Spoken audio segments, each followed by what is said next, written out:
That tofu sauce is 100% my favorite sauce, and I use it on everything. Hence why I'm now referring to it as everything sauce. I use it in pastas, I use it in lasagnas, I use it in salads, I use it as a dip. I'm pretty much just about to drink it. You need it in your life. It's very simple and very, very delicious. So I do hope you enjoy the recipe to my everything sauce. Add a little bit less water or a little bit more water depending on the thickness and consistency that you want it for. I really wanted to take this opportunity on this beautiful, beautiful afternoon, the sun is shining, to talk to you about 3 ways that you can increase the growth mindset of your children. It is so important that our children grow up believing that they can achieve anything. It's critical that they realize that failing is not a bad thing, that failing is actually how we try, and making mistakes is the best way that we learn. How do we encourage this growth mindset though? It's really important that we want our kids to feel confident in trying new things and attempting new activities without this fear of failure that so many of us face today. So what do? The very first thing is effective praise. So very quickly, when your child does something great, it's really easy just to go, hey, good job, well done, and move on.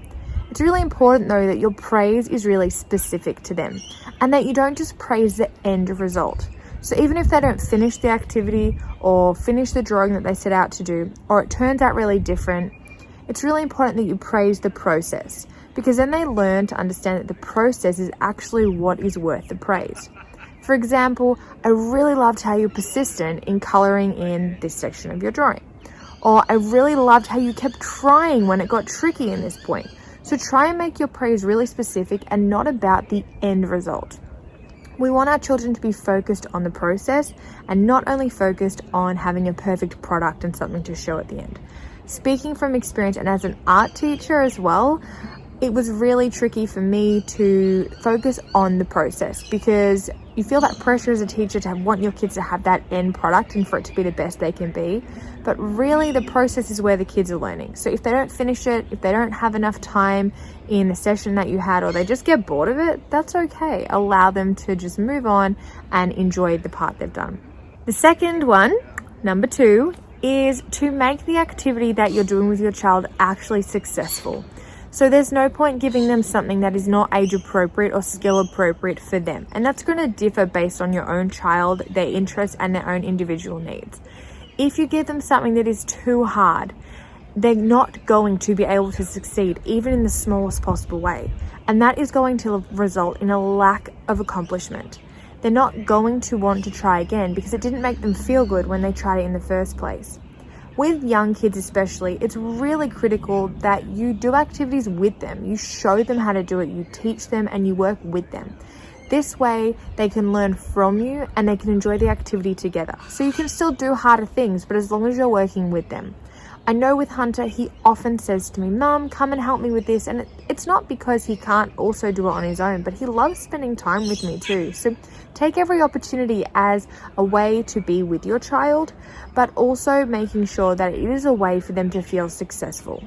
Don't give them something that they definitely can't achieve because it will make them feel incapable and they won't want to attempt it again. So really watch what activities you're giving to your child. The third one, which is admittedly the most trickiest and it is the most important in my opinion, and that starts with you. And that is the language that you use about yourself around your children becomes their inner dialogue and therefore becomes their thoughts and their beliefs. So if your child says to you, hey Mum, can you come and draw a 3-headed robot? You need to say, of course I can. And you need to say it with a smile, as opposed to the, no, Mummy can't draw that. It's very easy for us to want to say no to activities that create a little bit of fear in ourselves. We don't want to put ourselves out there either. But remember, our kids, especially when they're little, there's no judgment there whatsoever. They just want to see us working with them and trying our best as well.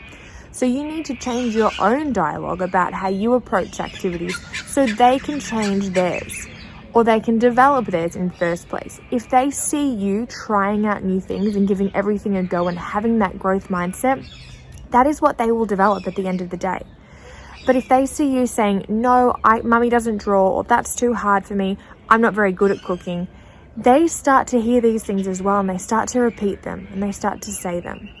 So it's really important that you just say yes. And it doesn't matter if it looks like rubbish, because you can talk to them about how at the end of the day, I'm still learning. We can learn together. Or how can we improve this together? Could you come up with a better idea? Chances are, if they're 3, they're going to love it regardless of what it looks like. So don't sell yourself short. Say yes to everything, because that is critical to developing your child's growth mindset. 3 things that you can do to help your child develop a growth mindset, to help them want to try new activities and not have a fear of failure. 1, praise them, but be specific with your praise. It's really critical. 2, give them tasks that are going to be successful to them, so they feel that sense of accomplishment and that pride in their work.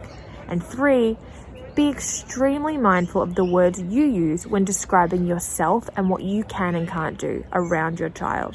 Because what you say becomes their inner dialogue, that becomes their thoughts, and that becomes their belief patterns. So your words matter more than you possibly thought. I hope you enjoyed this little Wellbeing Wednesday video. Please hit that subscribe button, like and comment. Let me know how this one landed with you. And definitely go and make my everything tofu sauce, because it is going to go on everything. Oh, and my favorite way to eat it is definitely with roasted potatoes in lettuce cups. The best. Have a beautiful day. Enjoy the sun if it's out for you. And if not, make sure you get some fresh air. Much love. Grow that mental garden.